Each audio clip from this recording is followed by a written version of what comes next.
Hey friend, Mike McCurry here. Welcome to Bible Tract Echoes. Thank you so much for joining me once again today. I'm going to ask you if you would to grab your Bibles. Turn to the book of Psalms. We've kind of used this verse as a little bit of a jumping off point a few different times this week already. We're going to continue and possibly conclude our thought. We're talking about purity on the broadcast. My prayer, my hope, my aim is that something that we say will be of great help to you. Now, right now, I am outside. I'm in a beautiful gazebo here in north central Illinois or thereabouts. My geography is a little bit foggy sometimes. People ask me, what route did you take? You take 71, you take 47, what'd you take? I just follow the GPS. I'm sorry, I'm of this generation where I've got the inability to follow directions as well as I should, okay? So I'm working on that. I'm not resigned to it, but oftentimes the GPS comes in very handy. So anyway, I believe I'm in north central Illinois. When people ask me, where are you going next? Where'd you come from? I've got to pull out my calendar because I have no idea where I came from. I have no idea where I'm going. I'm where I am right now, and that's about the best I can give you.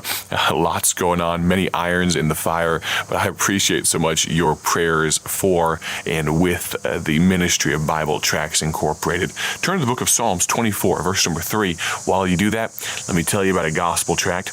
I've got one right here called Overwhelmed. This gospel tract right here was the very first gospel tract I wrote some years ago, and I'd encourage you, go to BibleTractsInc.org, BibleTractsInc.org to get your very own copies today. You know as well as I do that there are a lot of people, even more so today, that are overwhelmed. Many folks struggling with many different issues of life. I'd encourage you to use gospel tracts in your daily life. I'm excited about what the days ahead hold.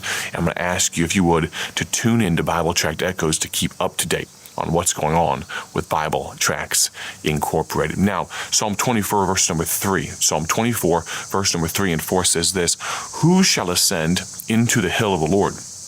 Or who shall stand in his holy place? He that hath clean hands and a pure heart, who hath not lifted up his soul unto vanity, nor sworn deceitfully.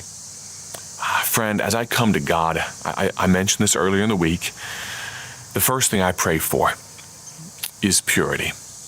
I need God to cleanse me. I'm so wretched. We all are so wicked, but I can't put this on you. I know the man I am in the mirror. I know that I am, as Paul said, chief of sinners. I've got to get right before I can pray for anything else. And so that verse means much to me. Who shall ascend into the hill of the Lord, or who shall stand in his holy place? Verse 4, he that hath clean hands and a pure heart. How important is purity? Well, here's an historical illustration that may help you.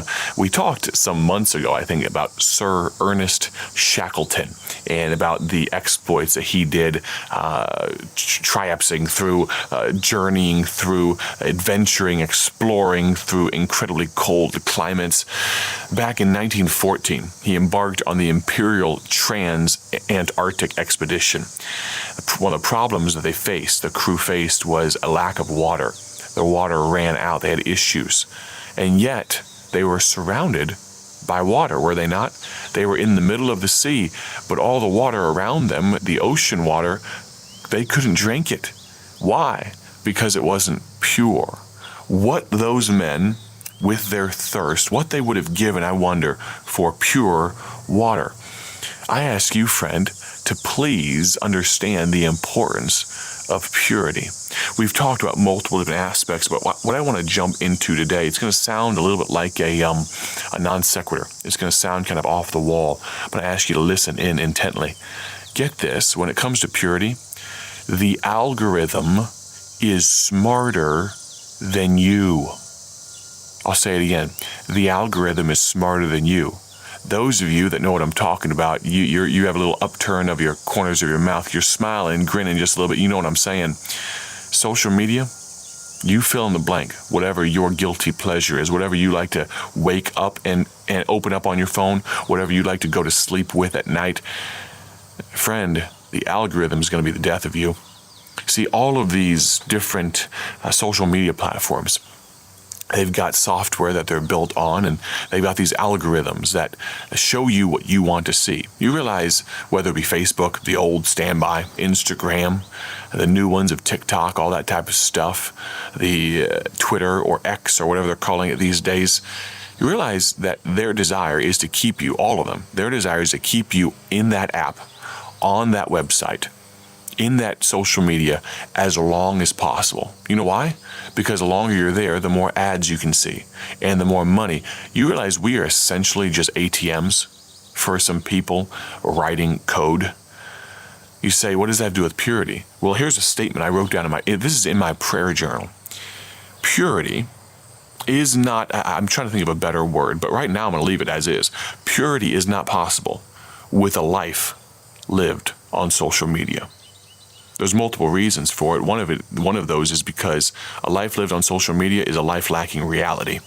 Social media is not reality. It's a life lacking accountability, because you can look at all sorts of things, you can read all sorts of things, you can participate in all sorts of things that you probably would never do in real life, but you can do it with no accountability whatsoever. Your accountability partners are nameless, faceless people who you probably never met in real life. But I say again, the algorithm is smarter than you. There's a reason that at this moment, actually, I shouldn't say at this moment, that I had TikTok on my phone for, I don't know, a week or two, and it hasn't been on since. Because it's foul, it's vile, it's disgusting. I'll be honest with you. You say, but you don't understand the good things that can come with it. Maybe, friend, but I would doubt. I'm putting myself on a pedestal. I realize that humanity is humanity. I would doubt that you're so much stronger of a Christian that you can avoid all the temptations that are available.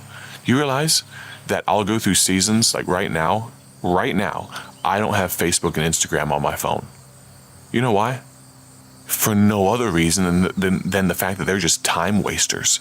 That they can soak up an hour in a blink of an eye. Not to mention that they can also be foul, vile, and disgusting. You say, Brother Micah, I can't believe that you're a younger guy, a techie guy, a guy that knows advertising and marketing and social media advertising even and all this types of stuff, and you don't even have them on your phone? No. Friend, the risk is not worth the reward. And it never will be, I don't believe. I realize that they are tools. But I also realize that when I'm holding a chainsaw, I'm incredibly careful. And you know what? I don't carry a chainsaw, a running chainsaw throughout my daily life. I pick up a chainsaw for the express purpose of cutting down a tree. Then I put it back. I put the little sheath back over the blade. I put it back in the case, and it goes back in my garage. And I don't pick it up again. I pick up the tool when I need to pick up the tool. I don't walk around going running a chainsaw throughout my entire. It's a dangerous tool. I definitely don't have it around my kids. You say, Brother Micah, your kids are 6 and 4. Do they have phones yet? Absolutely not. They have little tablets they play on every once in a while. We try to minimize that time as much as possible. But you realize we don't connect those tablets to the internet. Very seldom are they ever connected unless we turn on the Wi-Fi, punch in the code, and turn it on so they can maybe watch something educational or something along those lines, something that can't be downloaded to the tablet. And you know what? I don't know what age. Maybe I need to talk to my wife about this, when it will be. But I would hazard a guess my kids are going to be late into their teenage years before they have their own phones. You say, but I'm talking to parents right now. I'm kind of getting off the trail of what I intended to talk about, but I think this goes right along with purity. You say, Brother Micah, I can't believe that you would hinder your children like that. What about this, Brother Micah? What if your children are away from you? They need to contact you. Well, number one, maybe there's not a whole lot of wisdom in them being away from you like that for that length of time. But number two, the risk very likely isn't worth the reward. Or if you absolutely have to, get one of those phones that does nothing but text and call. No internet, no apps, no social media. Friend, we are so flippant with these very dangerous things. And I realize I'm 31 years old, okay? I don't trumpet that often. Most of the times people think I'm older than I am, and I'm perfectly happy with that. But this is one of those times I will tell you how old I am. So you understand, I am firmly, if you will, in the younger generation relatively. When I'm talking to teenagers, I realize I'm double their age oftentimes. But to many listening right now, I am firmly of the younger generation. And I'm telling you, I don't care if you're 60 or 70 or 80 years old, you probably don't need Facebook and Instagram. You say, but that's how I keep in touch with people. Does the mail still work? Can you write letters? You say that's a little harsh, Micah. Friend, your pornography addiction is a problem. Friend, the amount of ruined lives that I come across, people struggling with very difficult situations. And you know where most of it started? This device right here that I'm holding in my hands. You've got a strip club and a casino in your hands. Back in the day, you had to go to the seedy side of town. You had to show your ID. It was a high friction thing. It was very difficult to do. You had to specifically ask for that magazine hidden behind the counter. Now, you can do it from the privacy of your own bedroom, and no one, quote unquote, will ever know, because God does know. Purity, friend. I'll be blunt. I did not intend for this to become a 3 or even 4 day series on purity. But I'll spend often, this is not pat me on the back, I'll spend 3 and 4 and 5 and 7 and 10 minutes sometimes praying for this very first item on my list, praying for and making practical steps, a plan of attack for how I'm going to strive to. I don't live pure. I'm not perfect. I never will be. But I want to be as close to Him as possible. Thank you so much for listening today. My prayer is that you have a great day for His glory. Please strive to be pure. Maybe something I've said today has shocked you enough to bother you, to irritate you. If so, that was not my intention, but maybe, just maybe, the Holy Spirit is convicting you. Thank you for listening. Have a great day for His glory.